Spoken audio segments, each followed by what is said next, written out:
Movie की शुरुआत में जंगल के बीच एक शानदार रोड को दिखाते हैं जिसमें मार्टिना नाम की लड़की कार में जा रही होती है। वो अपने फ्रेंड्स ह्यूगो और लूसी के साथ उनके फॉरेस्ट होम जा रही होती है। ह्यूगो और लूसी बुजुर्ग हैं और लगता है वे मार्टिना के कलीग्स हैं। वहाँ का घर और आसपास की जमीन भी उन्हीं की होती है और तीनों जंगल में शिकार करने और हॉलिडे एंजॉय करने आए होते हैं। उन्होंने प्लान किया होता है कि वे रोज एक जानवर का शिकार करेंगे और उसका टेस्टी खाना बनाकर खाएंगे। वहाँ पहुँचते ही लूसी थक जाती है और ह्यूगो से कहती है कि पास के गाँव में एक पब है, चलो वहाँ जाकर 2 पैग मार कर आते हैं। ह्यूगो भी मान जाता है और वे मार्टिना से कहते हैं तुम घर लॉक करके आराम करो, हम सुबह होने तक वापस आ जाएंगे। और ये कहकर वे बाहर चले जाते हैं। अगले दिन सुबह जब वे नहीं लौटते तो मार्टिना उन्हें ढूंढने लगती है। फिर वो पहाड़ों के बीच एक बहुत ही संकरे रास्ते से होकर गाँव की ओर चल रही होती है। ह्यूगो और लूसी का पालतू कुत्ता भी उसके आगे चल रहा होता है। अब अचानक कुत्ता बहुत भौंकने लगता है और वहीं रुक जाता है। मार्टिना आगे चलती है तो किसी चीज से टकराती है और मार्टिना ये देखकर हैरान हो जाती है क्योंकि वहाँ कुछ भी नहीं होता।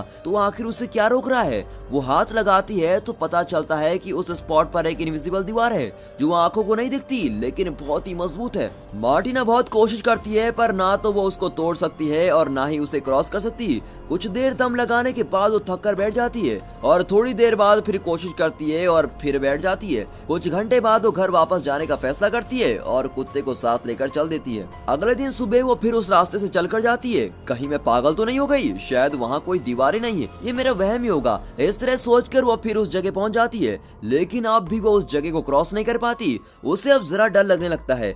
वो फिर से घर लौट रही होती है कि रास्ते में एक बुजुर्ग कपल को देखती है और लगता है वे कुछ काम कर रहे हैं।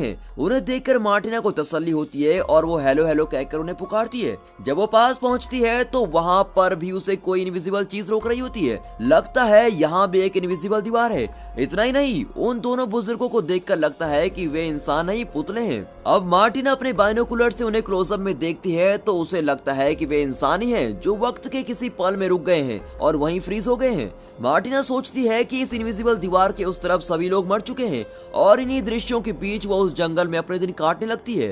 रोज की तरह वो एक दिन जंगल में चल रही होती है कि अचानक उसे एक गाय दिखती है। पहले तो मार्टिना डरकर दूर भागती है लेकिन फिर वो अपने अकेलेपन के बारे में सोचकर गाय को भी साथ ले लेती है। लगता है गाय की मैटिंग हो चुकी थी और वो रोज दूध देती है। इससे मार्टिना अपना चाय और कॉफी बना लेती है। बदले में वो गाय के लिए बहुत सारा घास काट कर लाती है और बहुत मेहनत करके उसकी देखभाल करती है।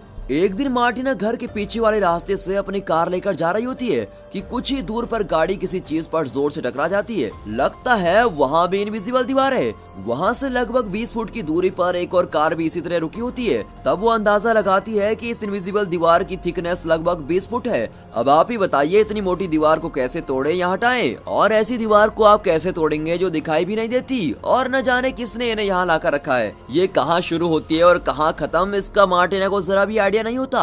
अब इस परिस्थिति में उसे क्रॉस करना तो नामुमकिन है। ये सोचकर वो मायूस हो जाती है और घर लौट आती है। अब वहाँ बस जाने के सिवा मार्टिना के पास कोई रास्ता नजर नहीं आता, इसलिए वो सर्दी के मौसम से पहले अपनी और गाय की जरूरत की सारी चीजें इकट्ठा करके रख लेती है। फिर चूल्हे के लिए ढेर सारी लकड़ियाँ भी लाकर रख देती है। यहाँ रहकर उसने आलू और कई सारी सब्जियां भी उगा ली होती हैं। उन्हें भी काट कर अगले 6 महीने के खाने का इंतजाम कर लेती है। एक दिन वहाँ एक बिल्ली आ जाती है और मार्टिना उसे भी घर में रख लेती है लेकिन उसका सच्चा साथी उसका कुत्ता होता है और वो उसको बहुत प्यार करती है। कभी कभी वो जंगल में जाकर शिकार भी करती है। पहले दिन वो हिरन का शिकार करने की कोशिश करती है पर ठीक से एम नहीं कर पाती और घर लौट आती है। लेकिन अगले दिन वो फिर कोशिश करती है और इस बार उसका निशाना नहीं चूकता।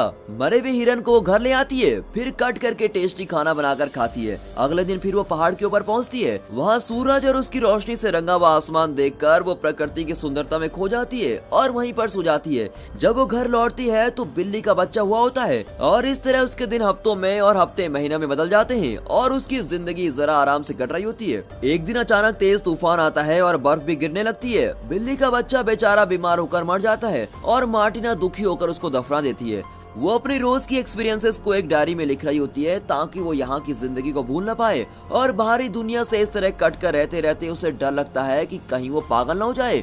वहाँ एक ही डायरी होती है और उस डायरी के भर जाने तक ही वो लिख सकती है। जब उसकी डायरी भर जाएगी तो ये कहानी भी वहीं पर खत्म हो जाएगी। कुछ ही दिनों में बहुत ही कठिन जाड़े का मौसम आ जाता है। मार्टिना बेचारी अब घर में ही बंद पड़ी रहती है। खाने पीने की सारी चीजें घर पर होती हैं और वो रोज कुछ न कुछ पकाकर खा लेती है लेकिन वो कहीं बाहर नहीं जाती और सारा दिन घर के अंदर रहती है। इसी बीच गाय का बछड़ा होता है और मार्टिना डिलीवरी में गाय की मदद करती है और बड़ी मुश्किल से बछड़े को बाहर निकालती है। बछड़ा पैदा होता है और मार्टिना उसे भी संभालती है और किसी तरह जाड़े का मौसम बीत जाता है और मार्टिना घर पर ही रहकर तंग आ चुकी थी। अब उसकी डायरी में 25 मई लिखा होता है और मार्टिना लिखती है कि इस जंगल में रहते रहते लगभग 1 साल गुजर चुका है और इस बात की एनिवर्सरी मनाने मैं पहाड़ पर जाने वाली हूँ। फिर वो कुत्ते को लेकर पहाड़ पर जाती है और शाम तक वहाँ का दृश्य निहार रही होती है। जो हो गया सो हो गया, आज से मैं एक नई जिंदगी की शुरुआत करूंगी, ये सोचकर वो घर लौटती है और वो पहले जैसी मायूस नहीं होती और अपनी डायरी देखने लगती है। अब ऋतुओं का चक्र फिर एक बार शुरू होता है। गर्मी, बरसात, बसंत इत्यादि मौसम आते हैं और चले भी जाते हैं। फिर एक बार जाड़ों का मौसम आता है और मार्टिना उसका सामना आसानी से कर लेती है। फिर बसंत ऋतु आती है और तब मार्टिना एक सफेद कौवे को देखती है। वो जरा घबराया हुआ लगता है क्योंकि बाकी काले कौवे उसको भगा रहे थे। उसे देखकर मार्टिना को लगता है कि ये भी मेरी जिंदगी की तरह है, जो कि जंगल में अकेला है और पास की किसी भी चीज से उसका कोई संबंध नहीं। लेकिन फिर भी वो घबराकर भागा नहीं, बल्कि उसने जिंदगी के असली मतलब को समझा और उसे अपनाया। उस कौवे में अपनी सच्चाई को देखकर मार्टिना को उससे हमदर्दी होने लगती है। वो उसे खाना देती है और कुछ दिन यूं ही बीत जाते हैं और मार्टिना धीरे धीरे अपनी पुरानी जिंदगी भूलने लगती है। एक दिन वो अपने कुत्ते के साथ पहाड़ से लौट रही होती है तो उस दृश्य को देखकर उसकी सांसें रुक जाती है। पागल जैसा दिखने वाला एक आदमी मार्टिना की गाय के बछड़े का सर काट रहा होता है। लगता है ये आदमी भी मार्टिना की तरह इनविजिबल दीवारों के बीच फंस गया है, लेकिन शायद वो मार्टिना जैसा सुलझा हुआ इंसान नहीं और यहाँ अकेले रहकर पागल हो चुका था। उस आदमी को ऐसी घिनौनी हरकत करते देख मार्टिना कांपने लगती है। उसका कुत्ता उस आदमी को अटैक करने जाता है, लेकिन वो उस पर कुल्हाड़ी चला देता है। ये देखकर मार्टिना पीछे के दरवाजे से घर में जाती है और अपनी बंदूक लेके आती है, लेकिन तब तक बहुत देर हो चुकी थी और बछड़ा मर गया होता है। मार्टिना के परिवार के दोनों सदस्यों को घायल करने वाले आदमी पर उसे बहुत गुस्सा आता है और वो उस आदमी को लगातार शूट करके मार डालती है। वो बछड़े के पास भागती है जो मर चुका होता है। फिर वो कुत्ते के पास जाती है और उसे गोद में लेकर रोने लगती है। कुछ देर में बेचारा मर जाता है। मार्टिना उस पागल आदमी की लाश को खींच के लेके जाती है और पहाड़ से नीचे धकेल देती है। फिर वह उस बछड़े और अपने कुत्ते को बड़े सम्मान के साथ दफनाती है और उनका अंतिम संस्कार भी करती है। अगले दिन से वो अपनी इस अकेली जिंदगी को भी अपना लेती है। अपनी गाय को घास चराने ले जाती है। इस साल भी वो आलू और कई फल उगाती है और दोबारा जाड़े का मौसम आता है। फिर एक दिन वो डायरी में फरवरी 25 लिखती है। यही डायरी का आखिरी पन्ना होता है। इसके बाद जो भी होगा वो नहीं लिख पाएगी। उन बातों को उसे अपने दिल में रखना होगा और इस उम्मीद में बाकी की जिंदगी गुजारनी पड़ेगी कि उसे यहाँ से कोई लेने आएगा। उसके चारों ओर की ये इनविजिबल दीवार किसी तरह गिर जाए और इस जंगल से बाहर का रास्ता खुल जाए। इसी प्रार्थना के सिवा वो और कुछ नहीं कर सकती। पन्नों के खत्म हो जाने से वो लिखना बंद कर देती है और दोस्तों हमारी ये मूवी भी यहाँ पर खत्म होती है। जिंदगी ऐसी है दोस्तों, इसमें हमें दी एंड नहीं ढूंढना है, बल्कि ये जैसी भी है उसी रूप में खुशी से अपनाना है। लक्ष्य जरूरी है लेकिन असली सीख तो हमें रास्ते में मिलती है ना दोस्तों। तो इस बात पर इस वीडियो को एक लाइक और चैनल को सब्सक्राइब जरूर कीजिए और हाँ साथ ही अपने फ्रेंड सर्कल में इस वीडियो को शेयर जरूर कीजिए। And finally thanks for watching.